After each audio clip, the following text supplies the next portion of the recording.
සුබ දවසක් මගේ යාළුවෝ හැමෝටම. ඉතින් මේ සතියේ දවසක්. දැන් උදේ 6:00ට විතර ඇති. ඔන්න මං එළියට යනකොට මෙන්න මේ තාප්පේ මේ ලස්සන සමනලයක් වහලා හිටියා. ඉතින් මම ගොඩ දවසකින් තමයි මේ වගේ ලස්සන සමනලයක් දැක්කේ.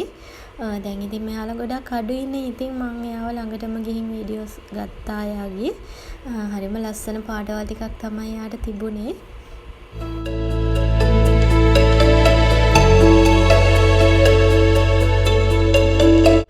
ඉතින් අද බබාගේ නර්සරි දවසක් නිසා මං උදෙන්ම බබාගේ කෑම හදන්න පටන් ගත්තා. එයාට නර්සරි ගෙනියන්න. ඊට කලින් මං හිතුවා දවල්ටත් එක්ක උයා ගන්න ඕනේ කියලා. ගොඩක් වෙලාවට මම කරන්නේ දවල්ටත් එක්ක උයන එක. ඒත් හදිසි දවස්වලට බබා එක්කගෙන ආවට පස්සෙත් උයන වෙලාවල් තියෙනවා. ඉතින් අද මං උදෙන් උයා ගන්නවා. මොකද අද මට ටවුන් එකටත් යන්න උවමනාවක් තියෙනවා. මගේ පාර්සල් එකක් කුරියර් කරන්න. ඒක කුරියර් කරලා ඊට පස්සේ මැටීරියල්ස් ගන්න යන්නත් තියෙනවා. ඉතින් ඒ නිසා මං හිතුවා උදේ උයා ගන්න ඕනි කියලා.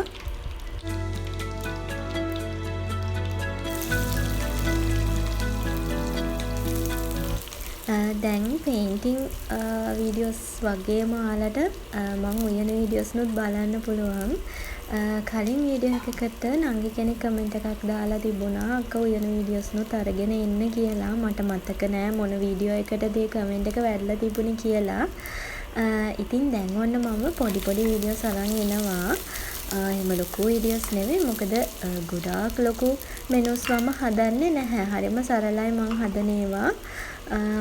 ඉතින් වෙනස් විදියටත් උයනවා සමහර වෙලාවට. ඉතින් එළවලු 3ක් හෝ 4ක් වගේ තමයි හැදෙන්නේ. 4ක් නම් හැදෙනවම අඩුයි. මොකද බබායි මමයි තමයි ගොඩක් වෙලාවටම දවල්ට කන්න ඉන්නේ. ඉතින් අපි දෙන්න එහෙම ගොඩාක් එළවලු ಜಾති එහෙම උයලා කනවට වඩා බබා හැමනම් ගොඩක්ම ආස අමුවෙන් කන්න. ඉතින් එයාට සලාදයක් වගේ හදලා දෙනවා ගොඩක් වෙලාවට. ඉතින් එහෙම තමයි. අද මං කැරට් උයලා තව පරිප්පු වලට මොනවාද වට්ටක්ක කොළ දාලා කිරි දානවා. මං හරි ආස කෑමක්. එතකොට මේ තියෙන්නේ මං හදාගත්ත 3-5 එකක්. මේක මේ මට හිතන විදියට සීක්‍රට් ඉන්ග්‍රීඩියන්ට්ස් ටිකක් දාලා හදපු එකක් ඇත්තටම. ඒක ඇත්තටම හරි රසයි. මට ආයෙ නම් ඒක හදන්න උනේත් නැහැ. ඒක ඉවර වුණා. ආයෙ ඒක හදන්න ඕනේ. ඉතින් ඔයාලා කැමති නම් ඒක මොනවද මං ඒකට දාලා තියෙන්නේ කියලා පහලින් කමෙන්ට් එකක් දාන්න. මං ඒකත් අරගෙන එන්නම්. ඊට පස්සේ බබාට අද තියෙන්නේ ධාන්‍ය වර්ග ගෙනියන දවසක් තමයි අද. ඉතින් එයා කඩල වගේ දේවල් ටිකක් කනවා හොරයි. ඉතින් මම ඒත් ඒවා යවනවා. ඉතින් අද මම හිතුවා එයාට වඩේ හදලා යවන්න ඕනේ කියලා. වඩේ කන්න නම් එයා ටිකක් ආසයි. ඉතින් උදේට මෙහෙම නැගිටලා දවල්ටත් එක්ක උයාගත්තාම මට ඇත්තටම හරිම ලේසි. මොකද එතකොට මට ආයෙ උයන දේවල් වලට වෙලාව ගත කරන්න ඕනේ නැහැ. ඊට පස්සේ බබා ආවට පස්සේ එයාට කවලා ඊට පස්සේ යාව නිදි කරවලා ඊට පස්සේ මගේ මොන හරි බිස්නස් එකේ වැඩක් කරන්න පුළුවන්. නැත්තම් මම තව උයන්න ගියොත් මට ඇත්තටම වෙලාව ගත වෙනවා වැඩි. මොකද උදේටත් මම බබාට බබාගේ ස්නැක් ටයිම් එකට මොන හරි හදනවානේ. ඉතින් ඒකයි ඊට පස්සේ ආයි දවල්ට උයන එකයි ඇත්තටම වෙලාව ගත වෙනවා වැඩි. එතකොට ඉතින් අපරාධනේ එහෙම කාලය අපි උයන එකටම ගත කරන එක. ඉතින් ඒ නිසා මම ගොඩක් වෙලාවට try කරනවා උදේට උයා ගන්න එක සැරේටම. මොකද උදේට මට බත් කැවෙනවා ගොඩක් අඩුයි. එතකොට බබා කන්නේත් නැහැ. එතකොට මම මේ උයන එක ගොඩක් වෙලාවට දවල්ට තමයි කන්නේ. ඇත්තටම මම බත් කන එක අඩු කරලා තියෙන්නේ. චුට්ටක් මම මහත් වෙන්න ගත්තා. දැන් ඉතින් චුට්ටක් කර පයින් යන ආඩු නිසා වෙන්න ඇති. ඉතින් මට හිතුණා බත් කන එක පොඩ්ඩක් අඩු කරන්න ඕනේ කියලා. උදේට මම ටී එකක් ගන්නවානේ. එතකොට මම කරන්නේ ටී එකත් එක්කම මොනවා හරි පොඩි දෙයක් ගන්නවා. එතකොට ඊට පස්සේ බබා එක්කරගෙන ආවට පස්සේ මට බබත් එක්කම ලන්ච් එක ගන්න පුළුවන් නිසා ඇත්තට මේක හරිම හොඳයි. මොකද බත් ගොඩක් ගන්නකොට අපේ ඇඟ චුට්ටක් මහත් වෙනවා වැඩි. ඉතින් ඒ නිසා බත් නොකාම ඉන්න බෑ ඇත්තටම අපිට. මොකද අපි බත් පොඩි කාලේ ඉඳන් අපි බත්නේ කාලා තියෙන අපේ ප්‍රධාන ආහාරය බත්නේ. ඉතින් ඒ නිසා නොකාම නම් ඉන්න බෑ මටත් කොහොමදවත්. එක වේලක් හරි බත් ගන්න ඕනේ. ඉතින් දැනට ගොඩක් වෙලාවට වේල් දෙකක් වගේ බත් ගෑනෙනවා මට. ඒ වුණාට මං හරි පොඩි ප්‍රමාණයක් තමයි කන්නේ. ඉතින් මම කෙට්ටු වෙනවා නම් ටිකක් අඩුයි. ඉතින් ටික ටික තමයි කෙට්ටු වෙන්නේ. ඒ වුණාට දැන් ටික ටික මම පාලනය කරගෙන යනවා. මොකද ගොඩාක් මහත් වුණාම අපිටමයි අමාරු. එතකොට පොඩි වැඩක් කරන්නත් බෑ මහන්සි.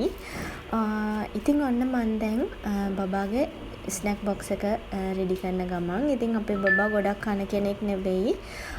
එයා නර්සරි එකේදී කන්නෙම නැති තරම් හරිම හදිස්සියෙන් තමයි කන්නේ. දැන් මේ වගේ දෙයක් දිගටම දැම්මොත් එයා කන්නේ නැහැ. කොහොමද එයාලගේ දවසින් දවස එක එක මෙනුස් තියෙනවා. ඉතින් අද මං කිව්වා වගේ ධාන්‍ය දවස. ඉතින් මං ඒකත් එක්ක තව මේ වගේ පොඩි දේවල් ටිකක් දානවා. මේ දාන වර්ග දෙකම එයා ගොඩාක් කන්න ආසයි. දැන් මම මෙතන අද වඩේ දාපු නිසා එයා අද වඩේ කනවා. දැන් මම කඩලා දාලා තිබුණා නම් එයා මේ ෆෘට්ස් ටික විතරයි කන්නේ. කඩලා කන්නේ නැහැ. සමහර වෙලාවට එහෙමම එයා ඉන්නවා. එයාලට මොන හරි ප්‍රැක්ටිස් තියෙන දවසට ඊට පස්සේ මොනවා හරි ඒ වෙලාවට පොඩි දෙයක් කනවා. ඊට පස්සේ ආයි දවල් වෙනකන් එයා එහෙමමයි ඉන්නේ. ඉතින් එහෙම ඉන්න අමාරු නිසා මම කොහොම හරි එයා කන දේවල් ටිකක් එයාට මේ විදියට රෙඩි කරලා දෙනවා. ඉතින් ඔන්න අද මට පාර්සලයක් දාන්න යන්න තියෙනවා කිව්වනේ. ඉතින් මේ තියෙන්නේ පාර්සල් එක මම රෙඩි කරන්න කලින් මේක ස්කර්ට් එකක්, ලෙහෙංගි ස්කර්ට් එකක් වගේ එකක්. හෑන්ඩ් පේන්ට් කරලා මේ විදියට හෙම් එකට ෆුලි ඒ කියන්නේ වටේටම පේන්ට් එක ඕනේ කියලා ඒ කස්ටමර් මගෙන් රික්වෙස්ට් කරා. ඇත්තට මේක හරිම ලස්සනයි. දැන් මේ ඩමි එකට දාලා වැඩිය පේන්නේ නැති නිසා මම වීඩියෝස් ටිකක් ගත්තේ. ෆොටෝ එකක් අරගෙන මම ඒක එඩිට් කරලා මම ඒක දැම්ම මගේ පේජ් එකට. ඇත්තටම හැමෝම හරිම ලස්සනයි කියලා මට දාලා තිබුණා. ඒක මට දැන් හොයාගන්න බැරි නම් මේ වීඩියෝ එකට ඇඩ් කරන්න. මම ඒක අහු වුණොත් ඔයාලට පෝස්ට් එකක් විදියට එකතු කරන්න. ඉතින් ඒ දවස් ওই විදියට තමයි මගේ ගත වුණේ. ඊට පස්සේ මේ ඊට දවස් දෙකකට විතර පස්සේ මට මතක විදියට අපේ ගෙදර අයත් එක්ක අපි දෙවුන්දර ආවා. ඉතින් මට හිතුණා වීඩියෝ කරගන්න ඕනේ කියලා. ඉතින් මේ ඒ දවස අපේ අයියට තමයි එන්න ගොඩක් මෝමනා වුණේ. ඉතින් ඒත් එක්කම අපේ අක්කලයි අපි දෙගොල්ලම ඇවිල්ලා එදා රැට කෑමත් පිටින් ගන්න තමයි කතා වෙලා හිටියේ. ඉතින් ওই දවස ওই විදිහට තමයි ගත කරේ අපි.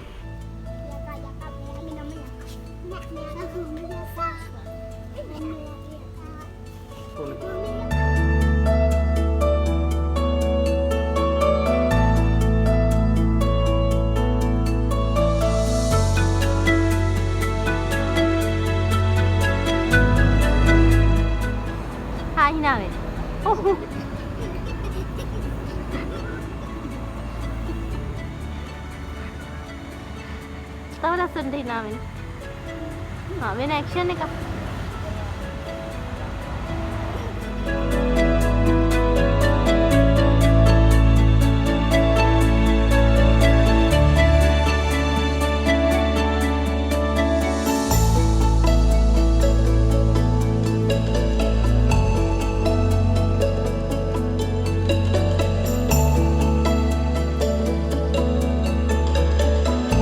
ඔන්න මේ තවත් විශේෂ දවසක්. ඉතින් මේක අපේ බබා එයාගේ ජීවිතය ගන්න සර්ටිෆිකට් එකක් විදියට ගන්න ෆස්ට් ඇචීව්මන්ට් එක. ඉතින් හරි සතුටුයි ඒ නිසා. ඉතින් මම හිතුවා ඒකත් වීඩියෝ එකකට ඇඩ් කරන්න ඕනේ කියලා. අපිට කවදාම හරි මේක බබාට පෙන්නන්නත් පුළුවන්. ඉතින් ඒ නිසා මම හිතුවා මේක මේ වීඩියෝ එකට ඇඩ් කරනවා කියලා. ඔය විදියට තමයි ඒ දවසත් ඉතින් අපේ ගත වුණේ. මං ඊට වඩා ඒ දවසේ වීඩියෝස් ගත්තේ නැහැ. ඇත්තටම මට එහෙම වීඩියෝස් ගන්න මතක් වෙන්නේ නැහැ. මේ වගේ ස්පෙෂල් දෙයක් තිබුණොත් තමයි ඉතින් මං වීඩියෝ එකක් ගන්නේ. ඉතින් මේ වීඩියෝ එකේ ඇත්තටම මම කරපු ඩිසයින්ස් දෙකක් වගේ තමයි ඇඩ් වෙන්නේ. ඉතින් ඔන්න මේ තියෙන්නේ මම තව ඒ සතියේ කරපු පූ තීම් එකට කරපු වොයිස් අවුට්ෆිට් එකක්. ඉතින් ඒක ලිනන් මැටීරියල් එකෙන් තමයි කරලා තියෙන්නේ. මේ බ්ලූ එක තමයි අක්කා සිලෙක්ට් කරගත්තේ. මට කිසිම බලපෑමක් කරේ නැහැ. නංගි කැමති විදියට කරන්න කියලා කිව්වා. ලස්සනටම ඕනේ කියලා කිව්වා.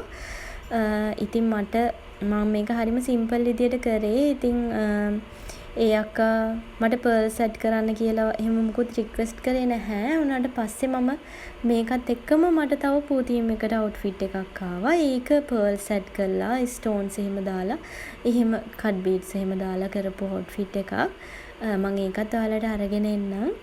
ඉතින් ඒක දැක්කාම මේ අක්කා කිව්වා නේ නංගිට තිබුණානේ පර්ල්ස් ටිකක් ඇටච් කරන්න කියලා. ඉතින් මං හිතුවා ඉතින් මට ඒක ඇත්තට මේ අක්කගෙන් අහන්නත් බැරි වුණා.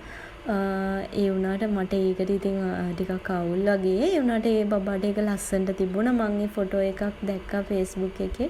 ඒ දවස්වල මට ඒ අක්කගේ මට රික්වෙස්ට් කරන්නත් බැරි වුණා ෆොටෝස් එවන්න කියලා. ඉතින් හරිම ලස්සනට තිබුණා ඒ අවුට්ෆිට් එකත්. ඉතින් මං තව වීඩියෝ එකක් ඉක්මනටම අරගෙන එන්නම් ඔයාලට. එතකන් ඔයාලා හැමෝම සතුටින් පරිස්සමෙන් ඉන්න. ඔයාලා හැමෝටම තෙරුවන් සරණයි.